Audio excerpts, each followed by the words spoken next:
All right, so hello, stellar people, and welcome back to the channel. My name is Trey, and today we're going to continue with part two of what I guess I'm gonna call my summer study comic making thing. I don't know exactly what it is.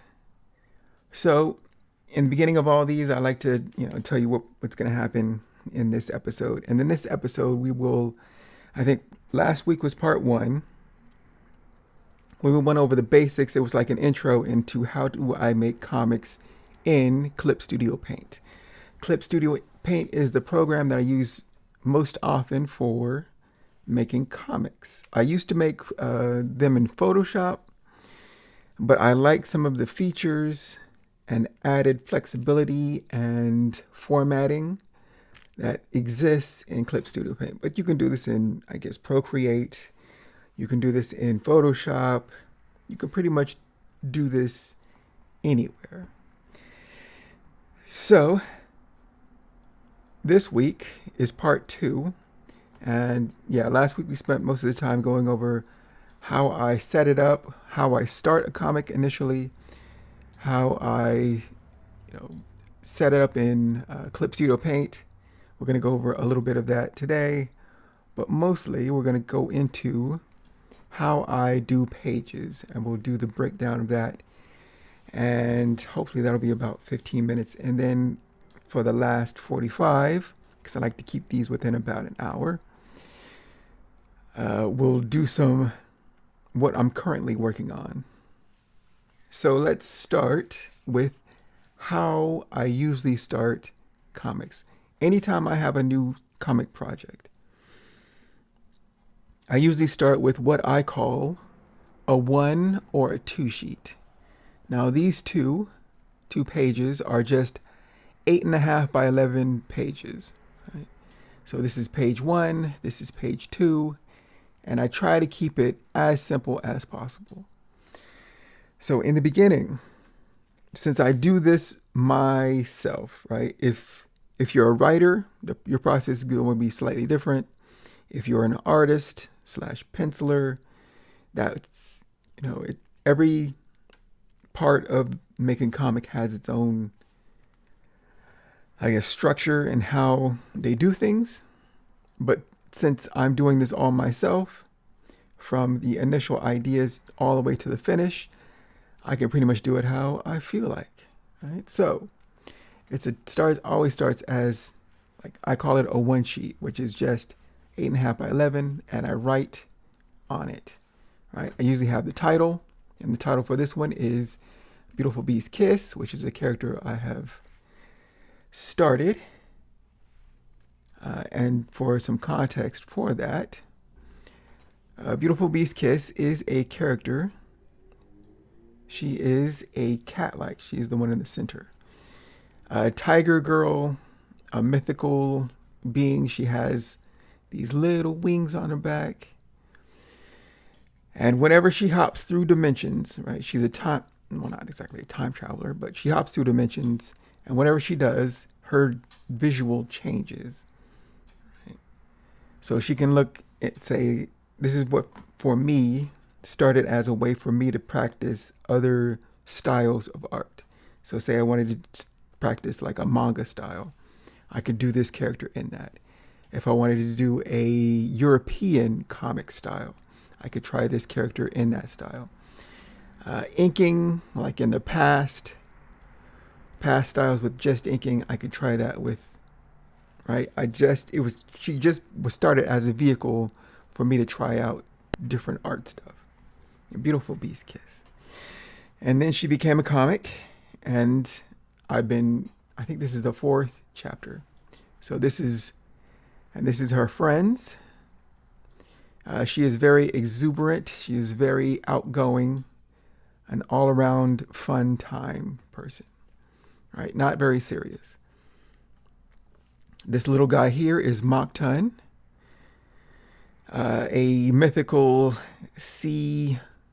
Well, he's got a turtle shell. He's part bull. He's got this little flaming tail, and he's very shy. And we met him in comic chapter 2, and Beautiful Beast Kiss asked Moncton to be her squire. And then she just abandoned him. And he was pretty sad about that. And over on the left side is the demon cat. He doesn't really have a name, so I'll call him the cat with no name. And he is a magical two-tailed demon cat. And he works on the moon for the Moon Princess. And we went to that in the last comic, chapter number 3. And this little bot up in the upper right is Starbot. And Starbot, in comic chapter 1, she met him. And her goal now is to collect this little all-spark gem that allows her or aids her in jumping through dimensions. And she gets more powerful. Think of it like Infinity Stones, if that's it. So she hops through dimensions and she changes her visual shape.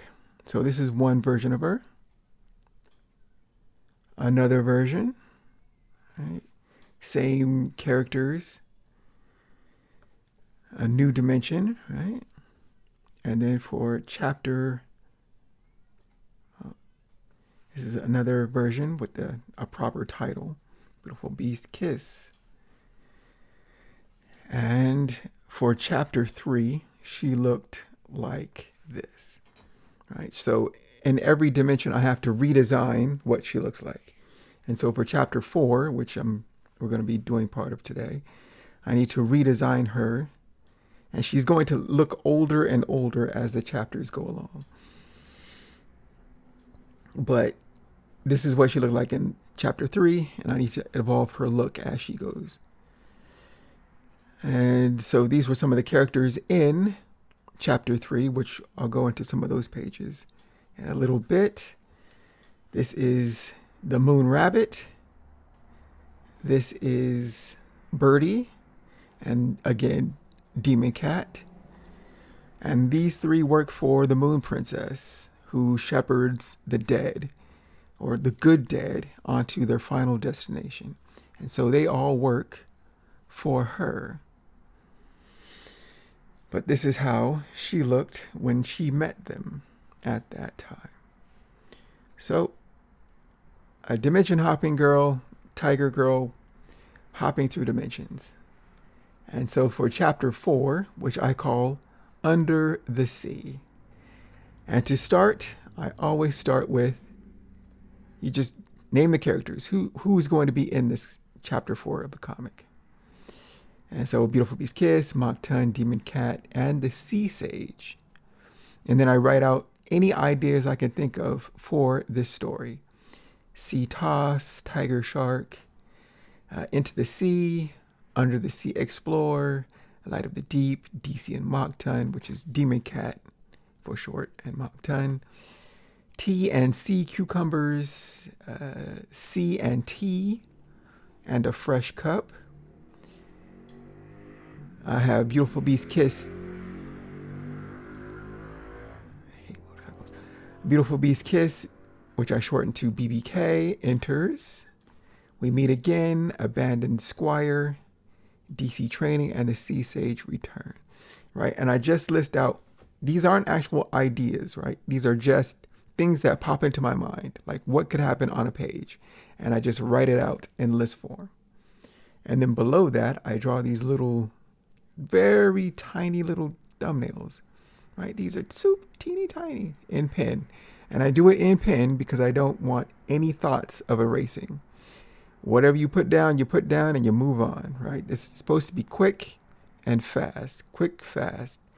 That's the purpose of these 2 pages. So as I have these little sketches about what could happen, sometimes I can't even recognize exactly what's happening in them, but I thought of an idea this one time and I wrote it down. And so then I have this page ideas. Now in Western, we read from left to right, right? Left to right. In the East, Asia specifically, they read from right to left. So in our our number 1 page is going to be on the left, well, the right hand side, right? Yeah. Right hand side, and then you flip the page, and that's why this single 1 page is here. So that means you would flip the page, and then 2 and 3 are laid out like this, side by side. And so this gives me an idea to keep in my mind, okay, where the page turn is going to be. On every odd page, there's going to be a page turn. So you might want to think about something that can hook the reader and then make them want to turn the page. What's going to happen on the next page, right? What's going to happen on page 6? What's going to happen on page 8? And that's how I like to think of this. And then I draw another version, and then I plug in some of these ideas, right, really quick. Plug in all the ideas. I have some little dialogue that I can think about, right? Scratch dialogue, because it's not permanent. It's just ideas. This is all the idea phase.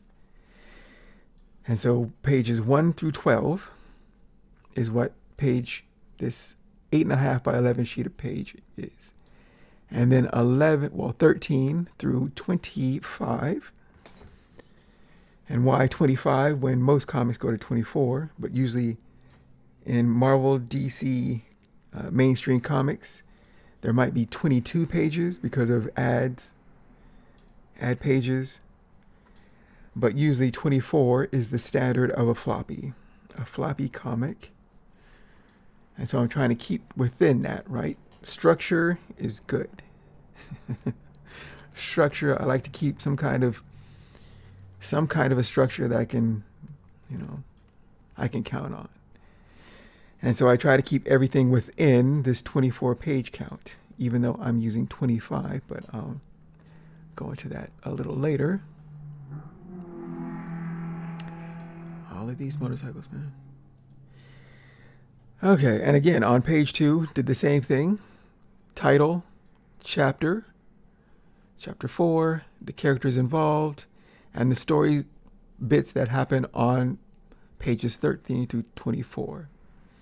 Again, I write notes about what could happen, banter, challenge, DC and the voice, the reason, battle of the sun and sea, request and promise, smile, it's your it's your crown shot, or is your grown up, a group shot, moon and sea convo. And then again, I draw these little tiny doodles in pen, so I'm not erasing and thinking too much. I go in and do the fast and dirty work. Again, I make the pages 13 through 25. I make a slightly larger version of that with some little tiny drawings all the way to 25. I don't start a comic without this, right? This is in my process. I like to have an idea, where are we starting? Where are we ending? Where do we start? Where do we end? And now things can shift from page to page. Maybe things move a little bit too slow, so I might want to speed it up. Maybe things are going a bit too fast, and I want to slow it down just a little bit. Right? But I try to keep it within the pages I have set. All the ideas, and the ideas can change, right? We're not married to any of this, but I like to have a plan. Okay. So we know the characters. Beautiful Beast Kiss. Demon Cat will be in it. Mock Ton will be in it. So let's now talk about, what are we going to talk about? We're going to talk about some example pages. Okay, so let's talk about, okay. So this is chapter 3. Chapter 3, where we met our three, Beautiful Beast Kiss, the Moon Rabbit, Birdie, and DC. Right? I usually make characters designs as I do the comic in tandem.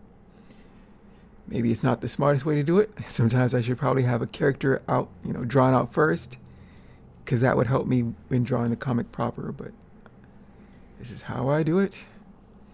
Okay, so chapter 3. This was the first page, right? She jumped from chapter 2's dimension to chapter 3's dimension.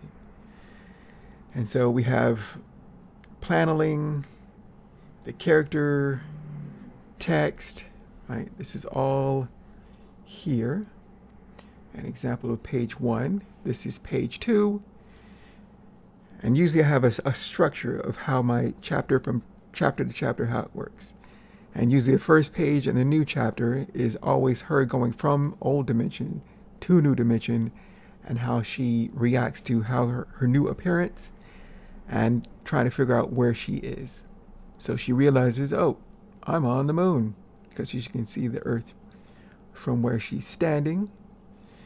And then she meets the moon rabbit. All right, and this all happened on page 2. Page 3. She is an outgoing type. She pretty much inserts herself into whatever the situation is.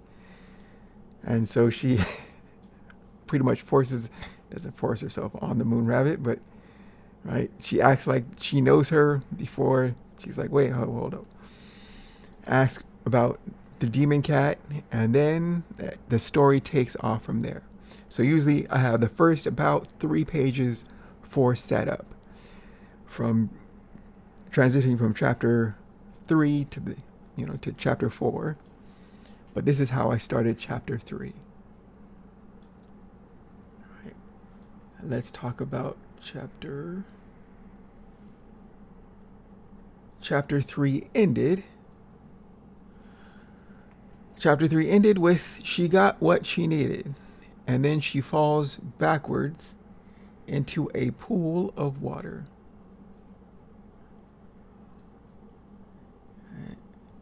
And then in this water, she has special powers, right? And she imagines where she wants to be. She wants to return to the moon.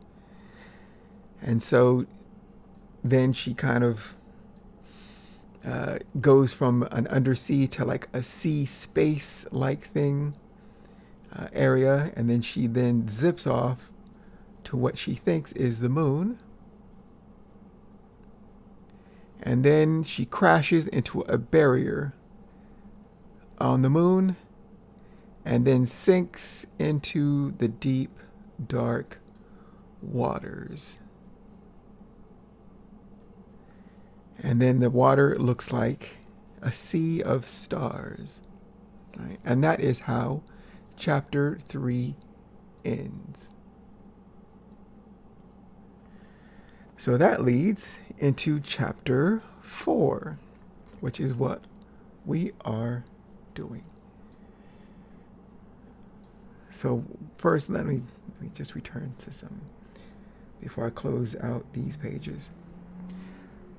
So I don't need chapter 3. I don't need chapter 2.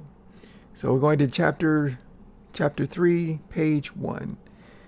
And this is how I set up usually. It changes from project to project because I learn things and I start to streamline my process. But here is what we have. On the far left side, we have the layers. And so on top, I have my characters and colors, their primary colors, right? I have that marked on the side so I know how to color my characters when the color time comes. I have, right, this image is special because it's popping out of the frames, right? The frames I make in Clip Studio Paint, and I'll show you how I make those frames in a moment. But this is a specialty panel because she's popping out of this frame. So that's that. And then we have the frames, right? If I take away the frames, right, I have the frames, I have this white border, everywhere it should be. And then a little part where, right, I like to expand some things to make it look, to match my narrative, whatever, flair, I guess. So that is the frames. Frames are very important in comics because they define time in space, right?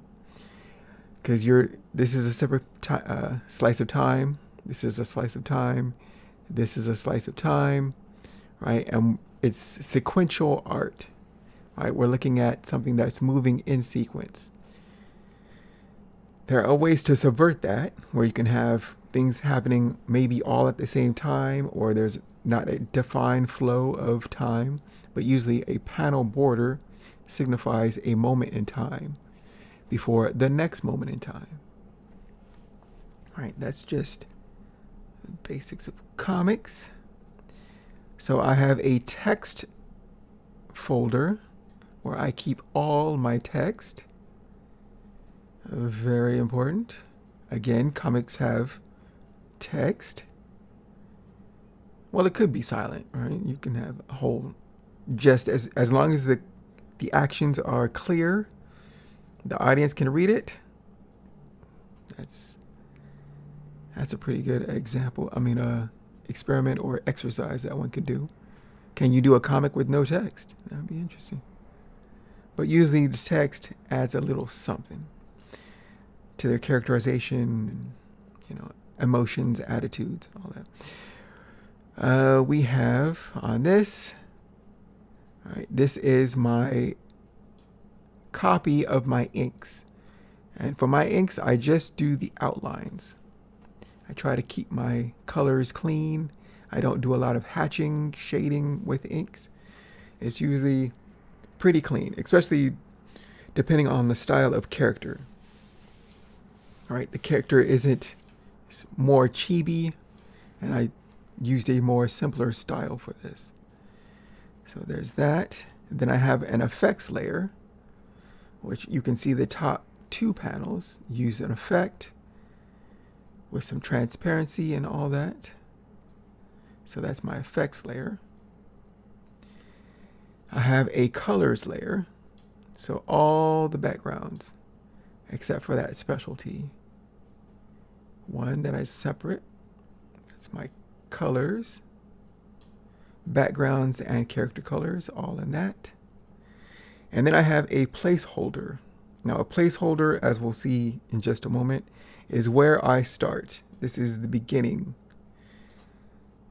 So placeholder, and an OG is where I usually put old stuff as it iterates up the chain. I usually put the old stuff in my OG original gangster file, right? Just the originals of stuff. So that is page 1 of chapter 3. So now let's get busy. Nope, don't want to save that. Okay, so chapter 4. This is where we're starting. And now let's get those pages. So this is, again, how we start. Let's turn all of the other ones off. Okay, so breaking it down to the studs.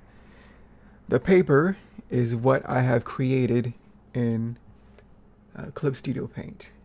And I can do Command New or Command N, or up here we have New.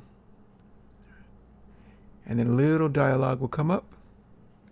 And in this dialogue, the top icons at the very top left, there is one for illustration, one for comics, a short form version. Right, I don't usually use this one. Printing a fanzine, which sounds interesting, but I've never done that. Show all comic settings. So it's the fourth from the left. All right, 1, 2, 3, 4. Fourth from the left. The last one is animation. But show all comic settings is this one. And here are we went over most of this last episode, so if you need a refresher on that. But here are all the dimensions I have. I have a very large resolution, 1200, because I like to do it large. Now my computer can slow down if I have too many pages open, so I usually do it in 5-page sets, but mostly I do it in 3 pages. But for this, we'll do a 5-page set. Other comic settings, and at the bottom is what I like the most about Clip Studio Paint. Well, at this point, multiple pages, and I have this checked. Right, multiple pages. I select where I want to save. I like to keep all my files in one place. So my comic, I have one file, Beautiful Beast Kiss, BBK, Chapter 4. And I have everything related to this comic project in that one file. And then you can set the number of pages.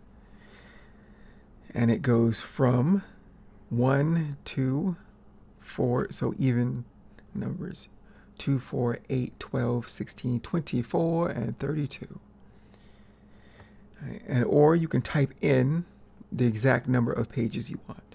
So if you want to do that, again, at the bottom, binding point. Since we are in the West, left binding, and then from right. We read from left to right, left to right, left to right. In the East, we would flip this. We'd go from the left and then bind right. So America, Australia, any English or Westernized nation usually has reading from left to right. So then after that, the pages. Right, so this will be a small, okay. And it would create something like this. Has the 4 pages. The first page is a right-hand side page. It would turn the page, and you'd have the central 2 pages. And then last one is this 4. I usually click into the page. The setup is like this. But since we already have a page going, but this is how the pages start out. And we can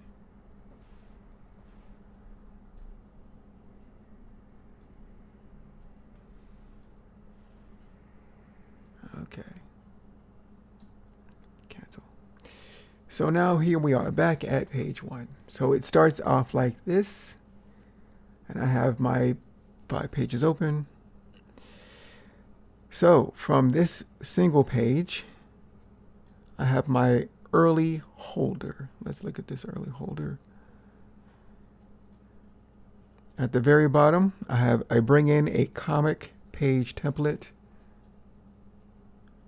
By file, import, image. And then usually I have all the stuff set up, and then I'd go to the page, the comic page template I have in the file, and I'd bring this in, scale it up. And I always like to have this in the page, always. And why do I like it in the page? Because then this is a representation of the majors, right? If we're going to work for Marvel, DC, Image, or any other, right? This is pretty much a standardized format, 11 by 17 page. Like Bristol, it's a little sturdier than regular paper. Let's zoom in. And at the top, we have the name, which would be your name or the comic name, the date, the book, the issue, and the page number. And then it has blue lines that you can get rid of in Photoshop or Clip Studio Paint. But these are guidelines to help you know where is your trim. Because back in the day, when we had to print this onto floppies, cutting the paper, cutting the pages was inexact. but mostly you know what you were going to get. But sometimes they can shave off a little bit more than is needed on one side. So you like to have all the relevant stuff within certain things. So within this dashed line, all major artwork goes. Within these outer lines, all text balloons cannot go past this, right? And then you have trim so that if you wanted to go bring your inking and colors all the way to the edges, you can do that. But know that in traditional floppy comics, it'll be shaved at this trim line, trim. And the live area is anything within live area is what you want to keep your main stuff within. So don't have an important word balloon outside of the live area. So I always import or place in a comic page. All right, that's you don't have to do what I do. Just I usually like to have options. Right. I also like to know what the standard is for the majors and try to simulate that within reason. Right. I can deviate, but I try not to. Right. So just in case you do get a job, you like to know what the standard is, what you're looking at, and be working within the industry standard so that you know what you're, if anybody calls on you to do something, then you would understand how it works. You know the basic mechanics. Okay, so that is the comic template placed on top of what is already given you in Clip Studio Paint. So then on top of that, I usually do a very, very rough, but this is just the one sheet I expanded right within the program itself. I clipped it out, placed it in, and so I have an idea of what I'm working with. All right, so this is just the basics. And then I did it again. I duplicated it, so layer, duplicate layer. And then I took the opacity down to 40, and then I adjusted it. I got rid of the black, just drawn lines. I adjusted some things. And so now I have a page I can now draw my thumbnails on. So I made a new layer, named it thumbnail, and this is where I draw. And so now I have a better idea of the drawings.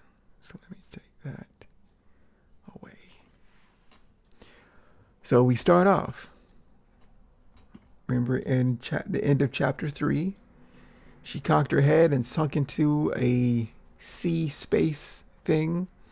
But now this is chapter 4, and now we got to reestablish what the place is and who the character is. So we start off with a long shot. I think I'm going to probably extend that to the edge when I do make panels. Actually, let me show you how I make panels. And I didn't properly explain all the other stuff. Okay, so I have this later that's just blank. And actually, I'll name it blank. Blank. And I'll show you what I use it for in just a moment. And then I make I do 2 new layer folders. So one I name text, another I name frames and panels. Frames and panels. So in Clip Studio Paint, if you want to make frames and panels, I would hit U on my keyboard or on the far left at which one? Here we go. The 5th from the bottom of the toolbox is frame borders, or just hit U as the shortcut hotkey. And there's a create frame and cut frame borders. I always start with create frame, It's the rectangular frame. Make sure the color is black. And then, first let me do something to make this more evident. Let's take this thumbnail layer down in opacity so I can show you what I'm doing properly. So above the frame panels, we're going to make this frame. So there's this little place, right? If you can see this moving thing, and I'm scaling it up, and it snaps to this other corner, right? So you can see it a little bit better now. This is where we started, the upper left corner, right? There's a place where you can snap, and then you drag that down, and it'll snap into place. And the purple is out of bounds, right? The purple is out of bounds. You now have one large panel. And now to break that panel into more panels, I then go to cut frame borders. There's divide frame folders, but that will take every frame and make it its own folder. In this beginning part, I just want divide frame borders. At this stage, we're trying to keep it light and less intensive on the computer. So, divide frame border. Hold down Shift if you want to make just a straight horizontal. I usually start with horizontals first. If you don't hold Shift, right, it'll spin. It'll spin. Hold down Shift. Well, actually, Command Z to undo. Hold down Shift. Make your horizontal. Again, we'll hold down Shift. Make the gutter. Hold down Shift. Make that horizontal. I always start with horizontals, then I do verticals. So since the first few panels, I want this long shot, right? This long horizontals until we get to panel 4, and we'll break this down to a vertical. The vertical gutters are slightly thinner than the horizontal gutters, right? And the gutters are out of the frames, right? So then I want another vertical gutter, and then the bottom I also want a horizontal. And what I like about the comic page, it has these blue lines. The blue lines help me see where my, right, the even displacement of where I can put my gutters and all of that. So that's another reason why I like that. So now that I have the frames, I take the frames and I put that in the frame panel folder. Yeah. I like that. So now that we're in it, hit O. O is the operations tool. And that is the, what is it, third? Always save your save your work, or it'll do it for you if you have it set up. That was a good idea. Save. Sometimes I forget myself. So operations is the third icon from the top, operation. And operation, what it'll do for frames, well, let me hit this. Have my panels, hit O, and now I can adjust my panels. Let's zoom in for a moment. If at the top, there's this little triangle, if I touch the triangle, it'll go all the way to the edge. Right, all the way to the edge. And that's a little triangle. I'm holding down the space bar to make the hand come up so I can move the whole page. Okay, now hit the triangle on this side, It extends to the page edge, and then again on the left side, the triangle, boom. Right, so say I want this to be a whole scene, right?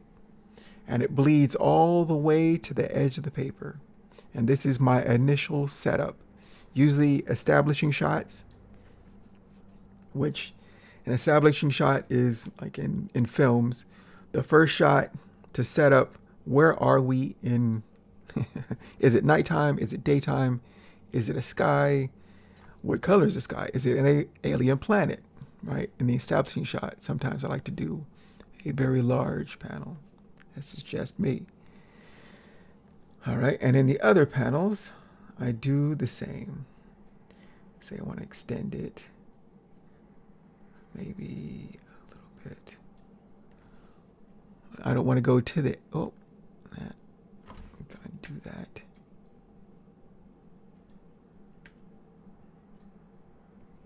There we go. But say I want to move it. I want control.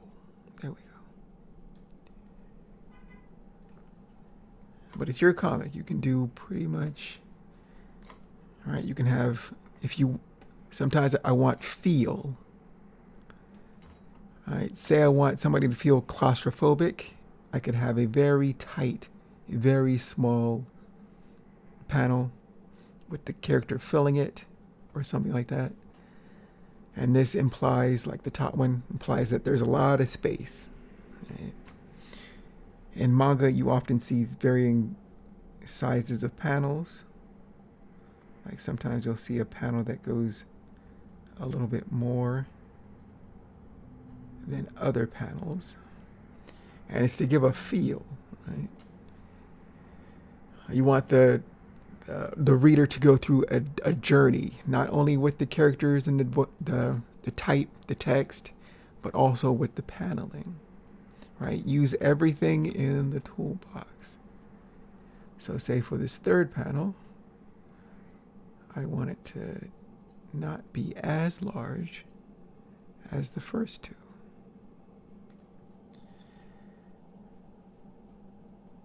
Right. And let's say this one, which is the fourth panel, I want it to go maybe about just a tad less. And the same with this one, just a tad less. And then, yeah. So in the thumbnail, we can turn this back up.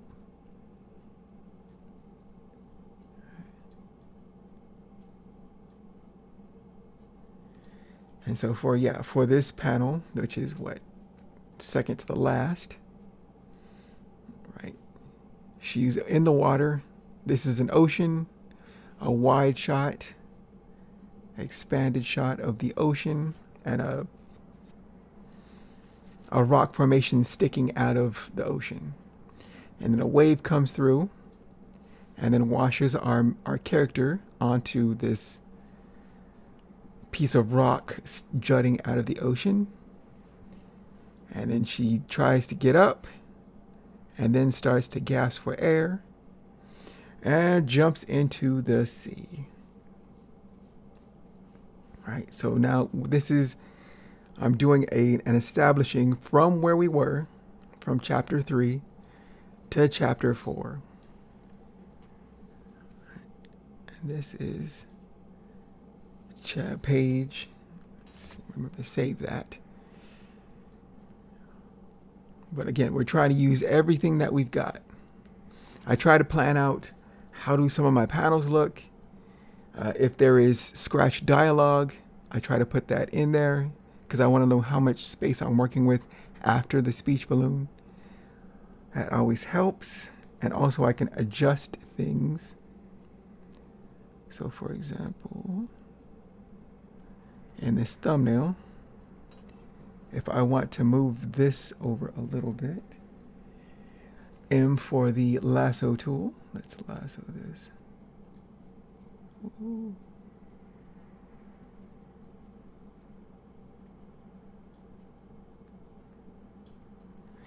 And then Command T, and then move it over with the arrows.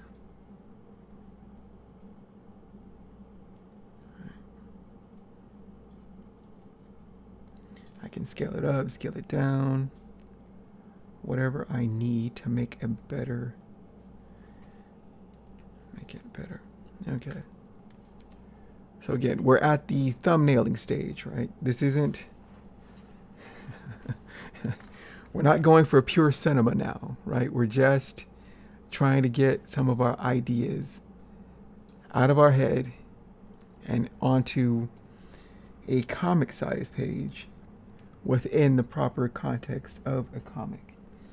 Command D to deselect all that. We'll do another lasso,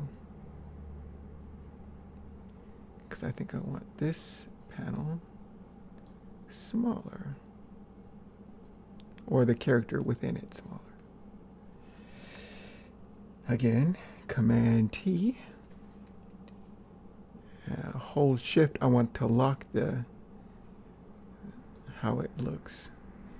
If I don't hold Shift, it'll just, I could smush it and squish it all I want. So say I want it like this. All right, so she's waking up, getting up from being in the ocean and being washed up on this pillar. Command D to deselect. And let's say in this third panel, we want a larger shot of her starting to gasp for air. Command T. Let's move it over with the arrow buttons, just to nudge it into place. And let's bring it up a little bit. All right. So we're going from a distant, and we're going closer and closer and closer in on the character. Okay. Command D to deselect. And this one we want more within the frame border.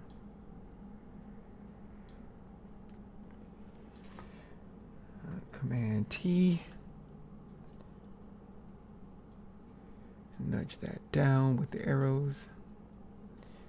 And if I hold Shift, I can lock the aspect or the size of it.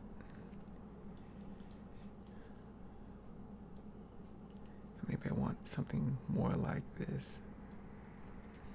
Or maybe I do want her just a little bit larger, to show that she is indeed in distress. And so she jumps in the ocean. Hit return to get out of the transform. And then Command D to deselect. Go hit P twice for the pencil tool. P twice. And let's sketch this.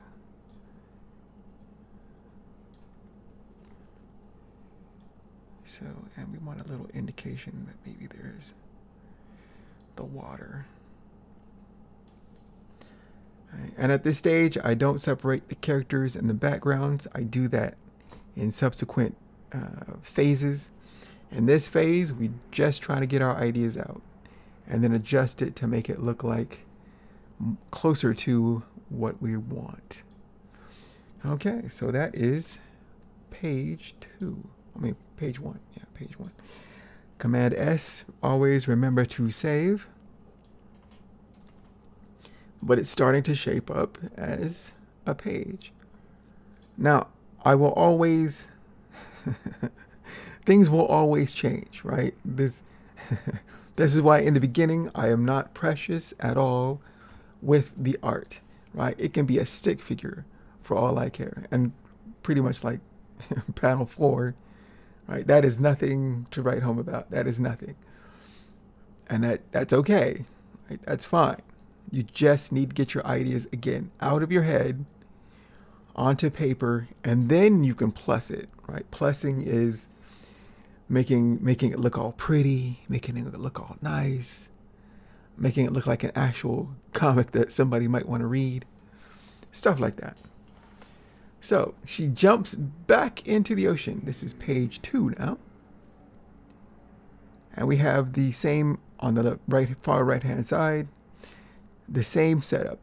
I have my early holder folder. Above that, we'll name this blank layer, which is just called layer 1. We'll call it blank. And then we have 2 folders. All right, I hit this new layer folder. I hit that twice if I didn't have this. And name one text, and the other one is frame and panels. Now you can tell that page 2 is slightly more chaotic than page 1. And let's go to this holder folder. Take away this thumbnail layer. And this is what I drew in that very earliest brief of this, of what happens on page 2. That she jumps back in the water, undefined character doing something. And this one, she has gills. And this one, her wings have altered into like penguin fins, or like a creature. Maybe she has maybe a dorsal fin. And she has sharp teeth. And then she starts to wonder, I changed again. Right? That's the initial concept of this whole page. Right? This is sequentially after page 1, where it establishes where we're at. Had to jump in the ocean because she can't breathe. And then she's figuring out, what is the deal with my body? She has, again, new dimension, new her. And now she is in a more tiger form. So that was the initial idea from the sketch page, or what would you call it?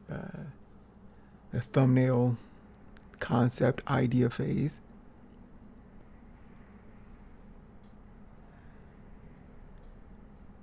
And so this is what I have drawn on a new thumbnail layer. And again, we have just very sketchy drawings, right? I don't even know what the character looks like in this dimension. All I know is that she looks kind of sharkish. I still want her just above chibi, but below adult form. Like this top panel is totally wrong for her. But when I just start drawing, sometimes I'm like, okay, that's a good idea. It's not anything like what the character looks like. So then I redraw things and whatnot. But don't get too precious at this stage. So let's continue. Right, I don't like this at all, so we're going to erase it. E with the eraser. Let's go to kneaded eraser. Scale up the size of it. And then knock this back. I don't want to totally get rid of it, because I can do that. But we do want to knock this back and make some adjustments. Because the idea, she jumps back in the water. Double P for the pencil tool. P. So I want her to have a larger head shape.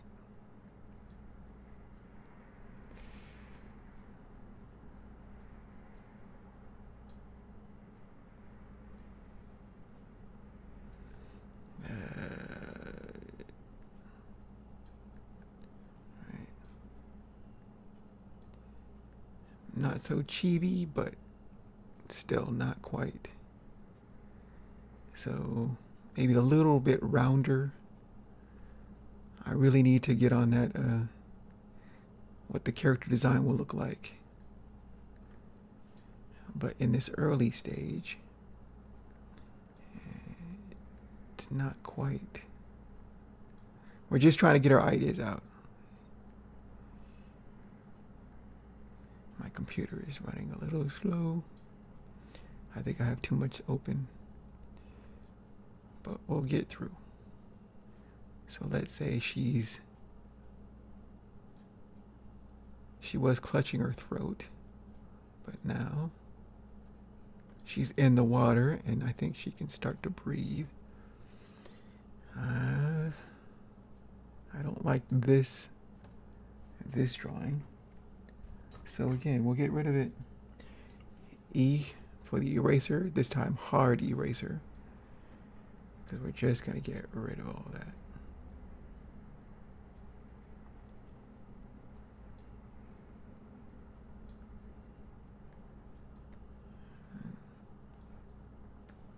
And we'll replace that with what this is. So marquee tool, let us lasso this. Command T for the transform. Let's move it into place. Scale it up a little bit, hold shift and drag that to scale it up a little bit.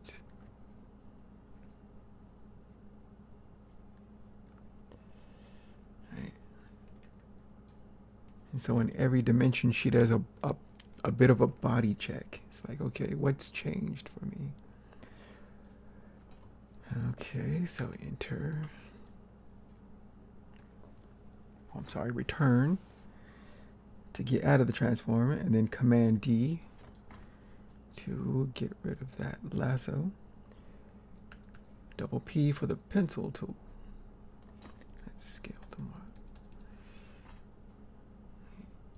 And so now she's going to take a look at herself. So let's say she has her on. She's like looking at her hands and feet, trying to figure out why was she choking on the surface. And so she looks at her hands. I think this should probably be a different angle. Maybe a slight,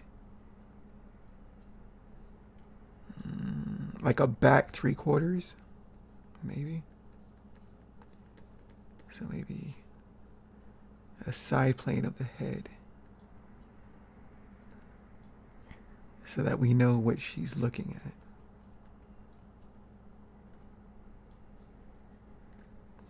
And she's looking at her hands, and maybe they're slightly webbed. Right? If she's in the ocean, and again, it doesn't have to look all tidy and neat. It just has to. And usually as the artist, I can kind of tell what I'm going for. And if I can't tell at all, I know I've gone astray.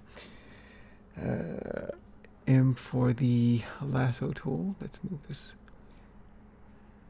this fourth panel over a little bit to give it a little bit more space. Okay, Command T. Using the arrows, the arrow keys, I'm nudging this over.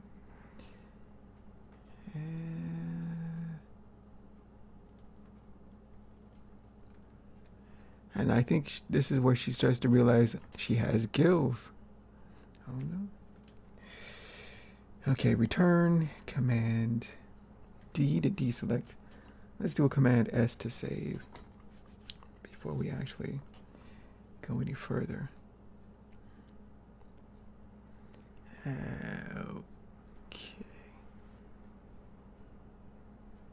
So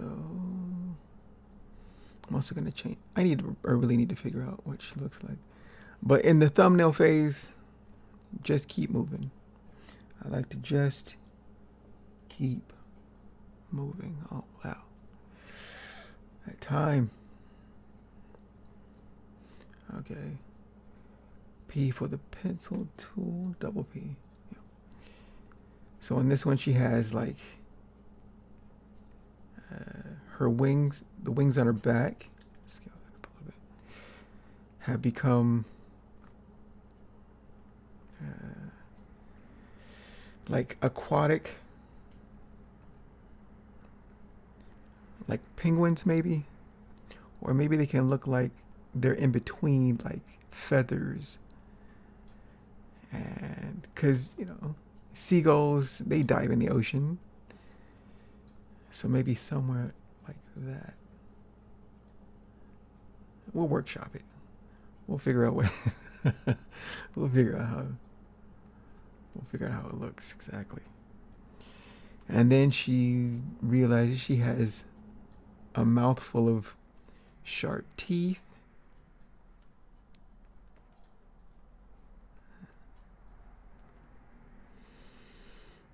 Yeah. And then I guess I'm deciding between these two things. I could have both, I guess. But let me see. And for the marquee, the lasso tool. Command T. And let's move this all the way over, because I'm not sure about it. I might have this on page 3, but I'll keep it there just in case. I can always shift it back and erase stuff and whatnot. We're just trying to figure it out. Command return to get rid of the transform, and Command D. And we'll take this one. This, I think, will be our main bottom. Or do I want to shift this to page 3? Well, let me do something. Command T. Put the transform.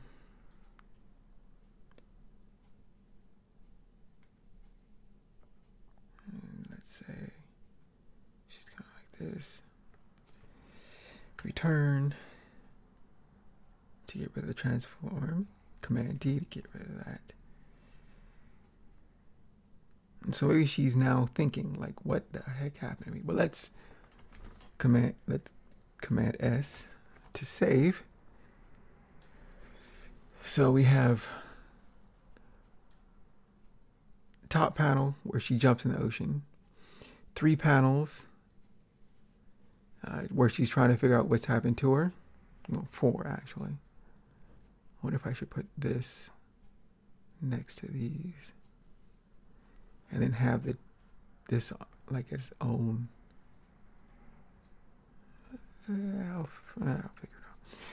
And then you see a lot of this is me trying to figure this stuff out as I go. Even if I have a plan, this is why I like to have a plan when I start, because I can be very indecisive.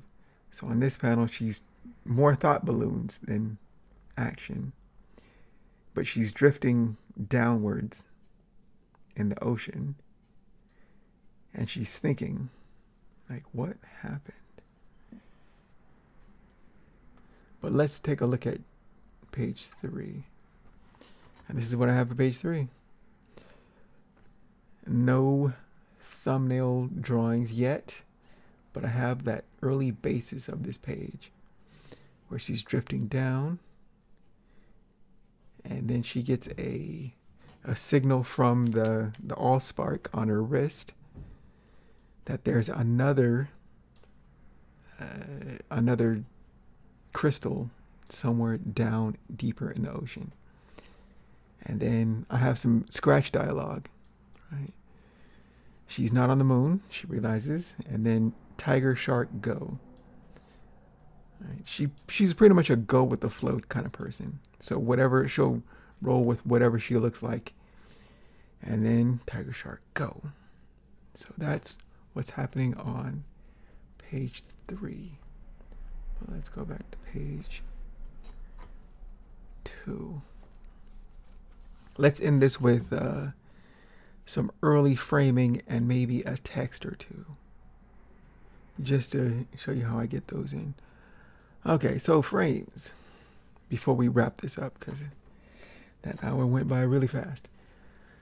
So, frames.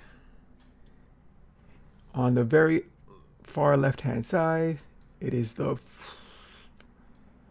1, 2, 3, 4, 5. 5 from the bottom. Frame borders or hit U twice.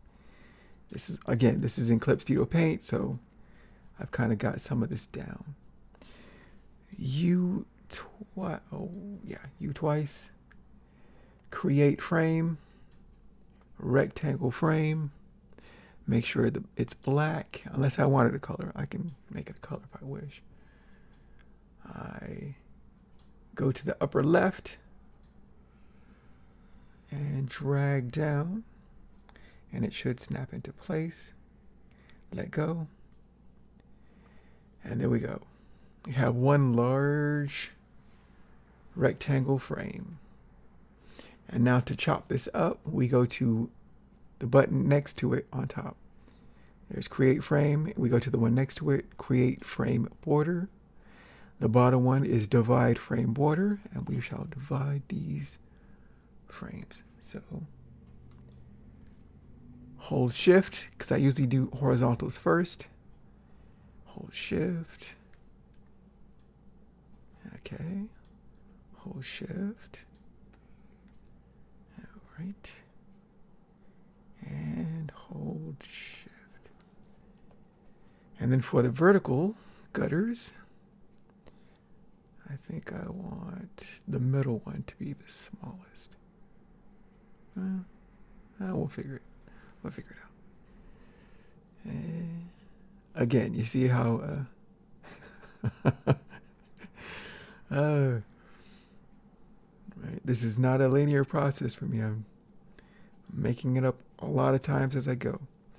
I think I want this panel to be a little bit smaller than this one. And a large, wide one on the bottom. Although I could separate into two. Okay, so we have our frames now. Collapse that. Put this frame thing into the frames file to keep it neat and orderly. All right. O for operation. Again, on the far one from the top, 1, 2, 3 is operation, or hit O on the hotkey or key presses. And now I can adjust the size of each panel. And I shall do so. Let's see.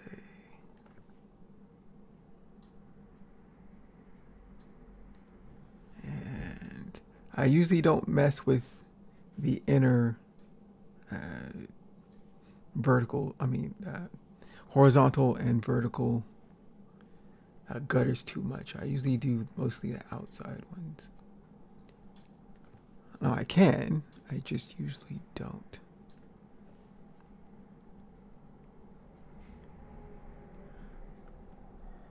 All right. But I could expand this out maybe a little bit more. And say I want this one to be the largest panel where she's thinking about her predicament. Largest panel on the page.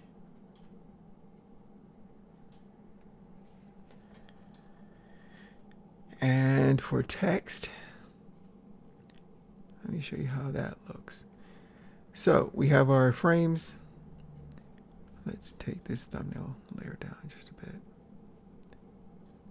Take that down. We want it there, but just... Okay, so we have our panels defined. Let's do some text. We can collapse this down. Command S to save. Okay, so the text folder.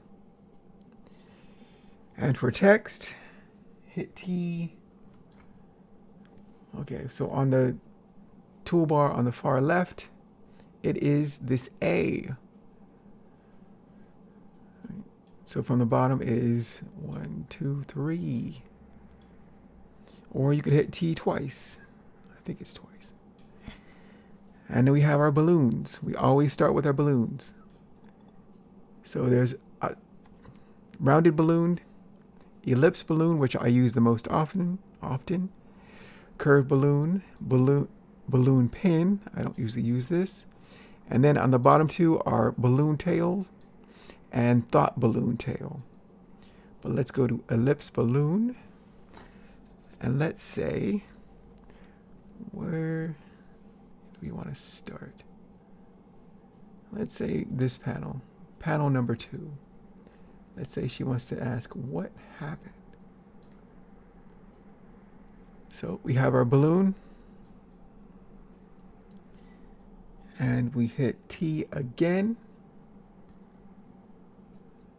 That was not the T, sir.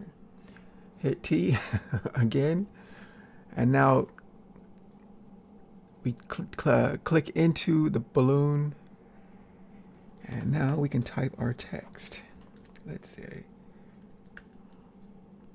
what the heck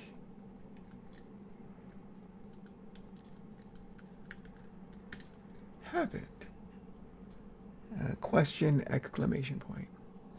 Right. And now balloons are tricky in that I try to have kind of a standard where I like the middle to be at least as long as the bottom, and so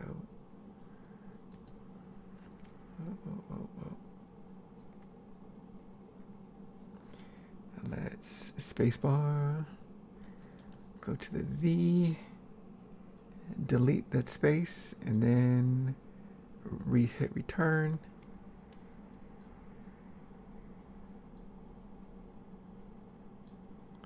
How about we shorten the happen to what the heck was, like she's thinking a thought as it goes. What the heck was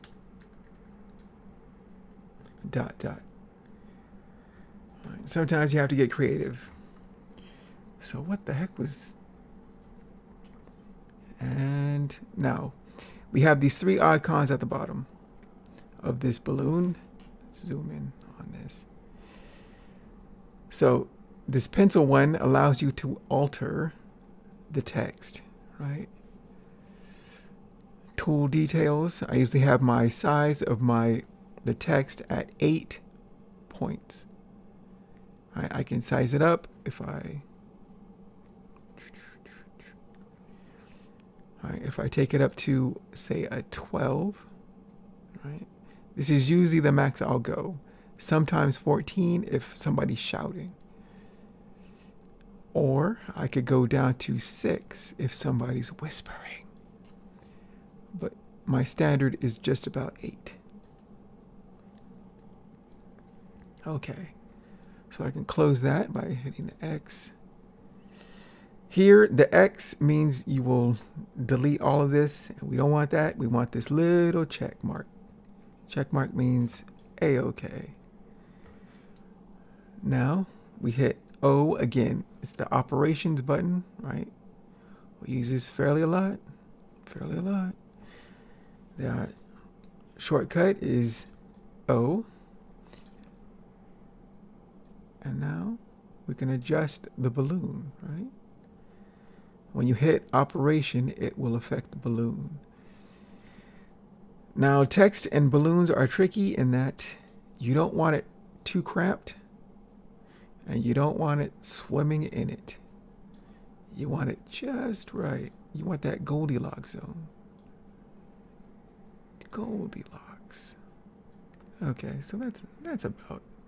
It's a little bit spacey on the edges, but that's okay.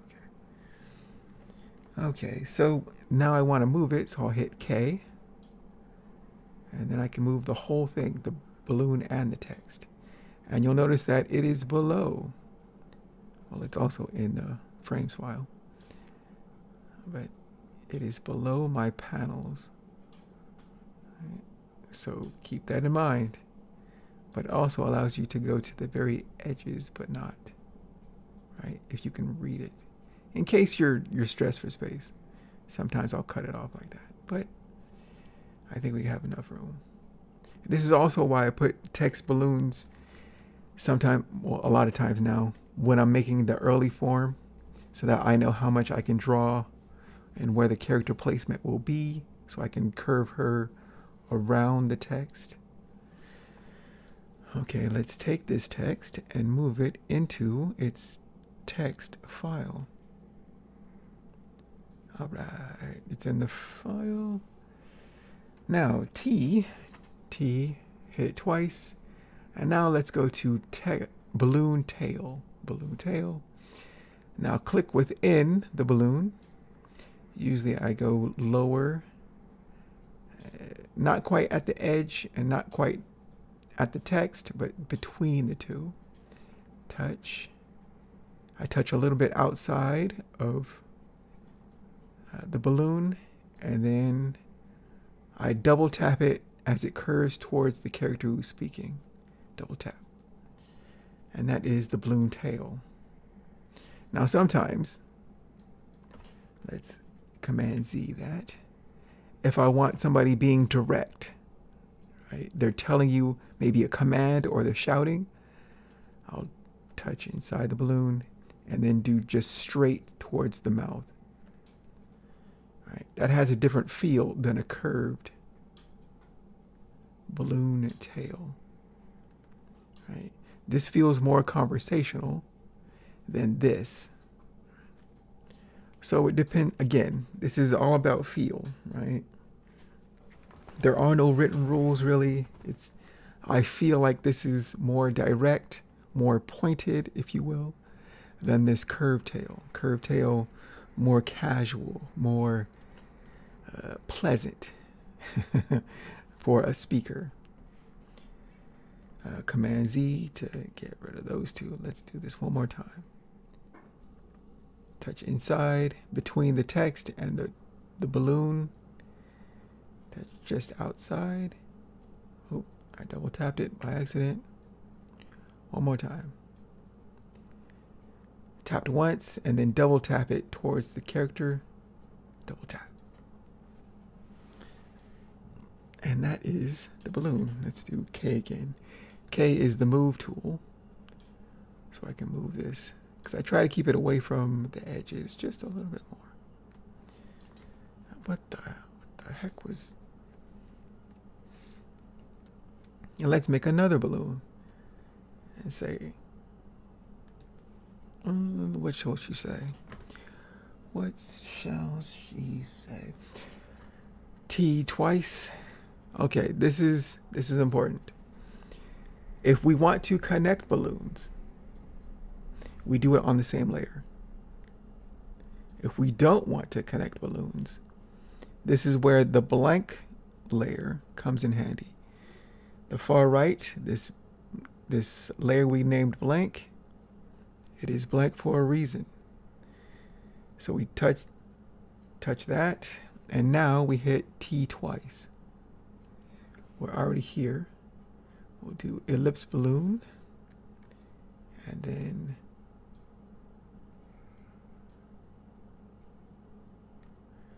let's say she's going to have 2 balloons in this one. So let's say she says, what the heck was webbed hand? Let's say she says webbed hands. Text. Or let's just say she says, my hands. My hands.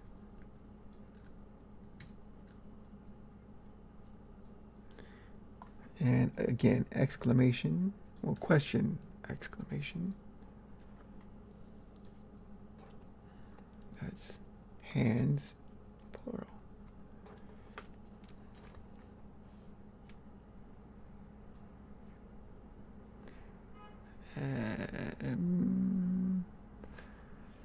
I could change the size, but I don't need to. Again, check mark.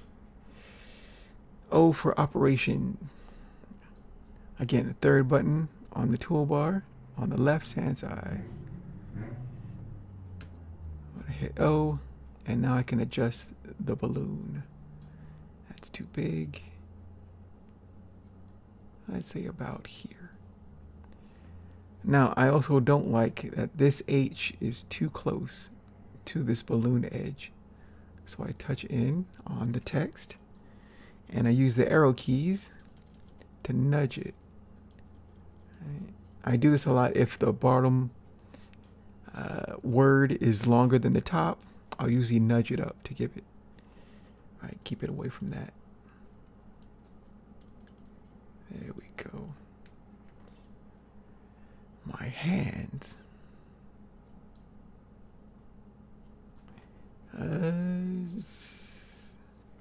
Let's say my hands webbed, or my hands what?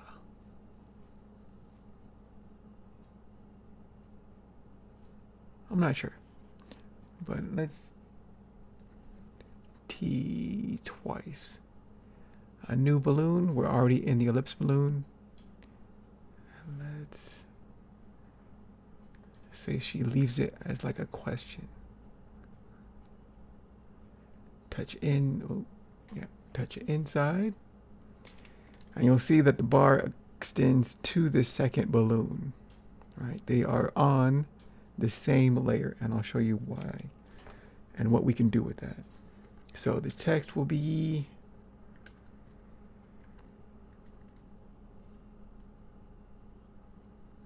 what? Question, exclamation point. And let's increase the size of this. So we'll select the whole thing. We'll go to this little pencil and increase the size. Wow. To 12. Yeah. X. And check. Yep. Now, if we hit Operation or O, it'll select both of them. And we don't want that. We want the second balloon to adjust the size.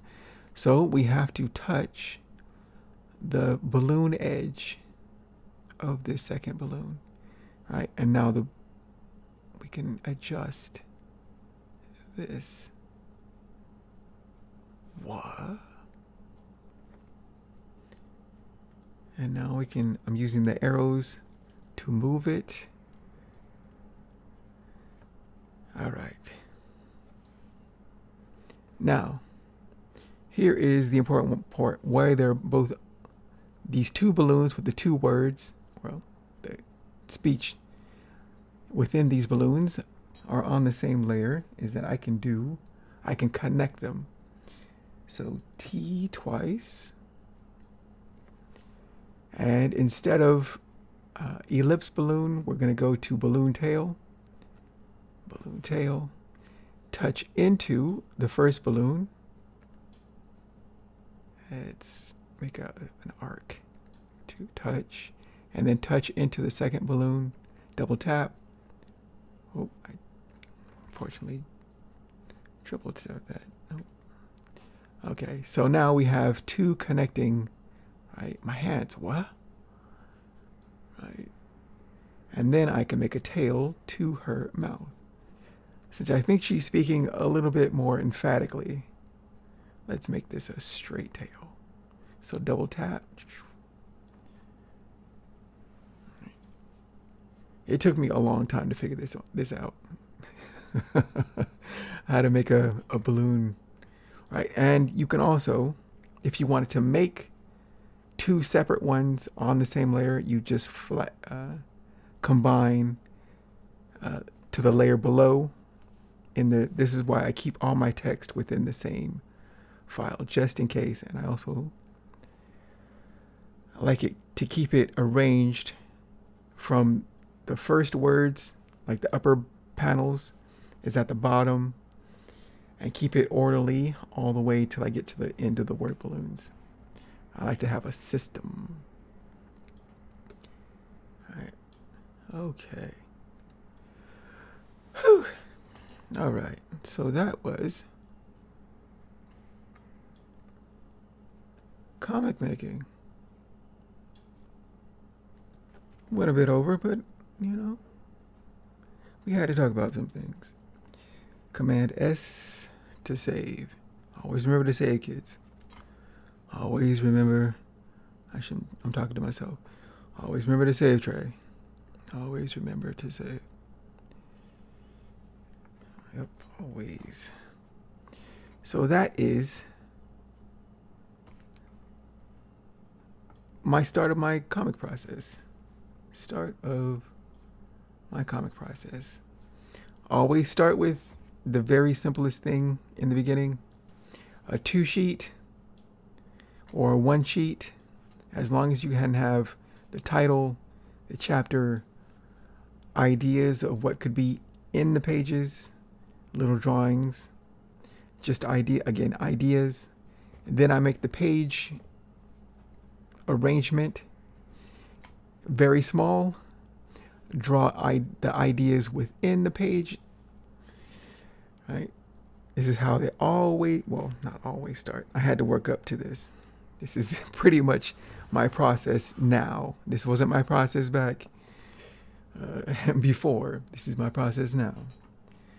You know, you kind of make things up and make it easier on yourself as you go along.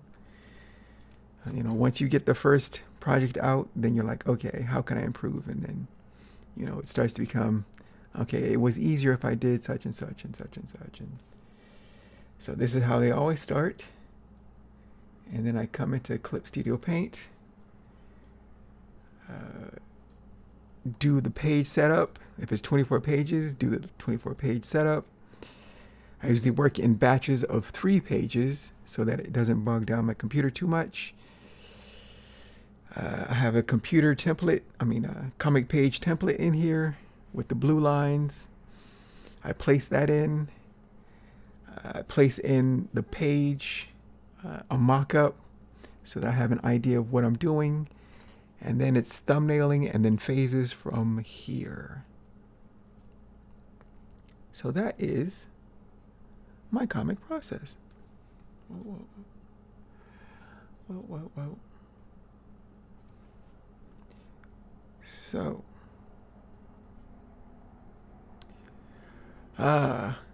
whew, that was something. That was something. Okay. All right, so now I guess it's time for the outro. Well, also some notes. This episode? No, next episode. The next episode will be the start of summer sessions, where I think I'm going to be doing about maybe every other week. Because I have friends and family coming in, and it's going to get a little bit chaotic, and I'm not sure if I can, I'd rather spend time with the family and nieces and nephews and all that, and barbecue and grilling and outside living and all of that. if I can. So I'm not exactly sure what the schedule will be like. I'm still trying to work all that out with friends and family. So, I think next week will probably be the last steady one. And then we'll probably get into every other week. I will have stuff because I'll be in and out.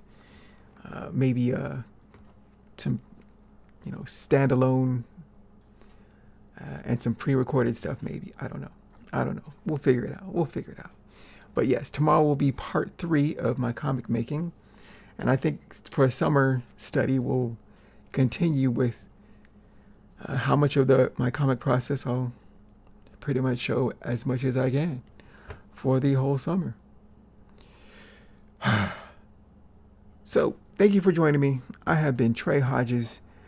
You can find my work at treyhodges.com. Power to all of the creators, and I will see you in next week's video. Take care and keep shining. Bye. Bye bye bye bye bye bye bye.